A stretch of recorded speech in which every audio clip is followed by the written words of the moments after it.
Sveiki visi. Būk pasveikinta Lietuvos tauta, tautietės ir tautiečiai. Būk palaiminta Lietuvos tauta, tautietės ir tautiečiai. Tauta, kuri vis dar stovi ant savo pažadėtusios žemės. Mūsų istorijoje buvo visko, bet dabar žiūrėdamas į šitus žmonės, aš matau, kad mes čia stovim. Ir šita žemė yra mūsų, lietuvių. Čia yra Lietuvos žemė ir mes čia būsim. Visada. Tai buvo pradžioje, dabar ir visados, ir per amžius. Amen.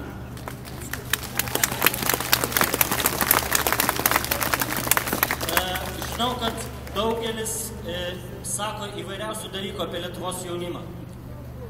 Lietuvos jaunimas, ponė, galite? Jūs ateikit čia. Trumpam, ateikit.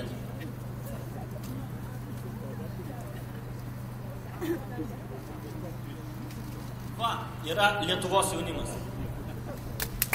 Man šiandien sakė draugas, tu žiūrėk, po kokia vėliava stovi. Tai aš noriu stovėti po šitą vėliavą. Ir noriu, kad visi, kurie laikote šitas vėliavas tenais, iškelkite jas aukštyn. Ir gerai pažiūrėkite šitas spalvas. Visi.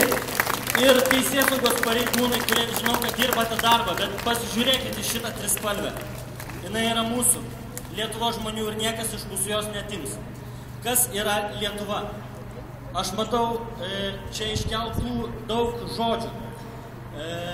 Emigracija, vergystė, vagimas, melas, smurtas. Šitie žodžiai nieko bendro neturi su žodžiu Lietuva. Lietuva yra dora. Lietuva yra teisinga. Lietuva yra kilni. Lietuva yra kantri. Ir istorija tai rodo. Lietuviai daug kentėjo. Ir daugelis čia stovinčių žmonių tikrai apie tai galėtų papasakoti 100 kartų daugiau negu aš. Bet Lietuva stovi. Ir ji yra. Todėl, nežinau, man visi šitie melagiai, smurtautojai, jūs ne apie Lietuvą šnekat. O tai, kad šiandien čia susirinkote jūs, žmonės, rodo, kad Lietuva yra. Ir aš labai to džiaugiuosi. Būkit pasveikinti atėję, drąsūs, dori, teisingi ir mylinti žmonės. Mes kartu nueisim į pažadėtąją, nežinau, į rojų. Nežinau kur, bet nueisim ten, kur visiems bus gerai. Tikrai.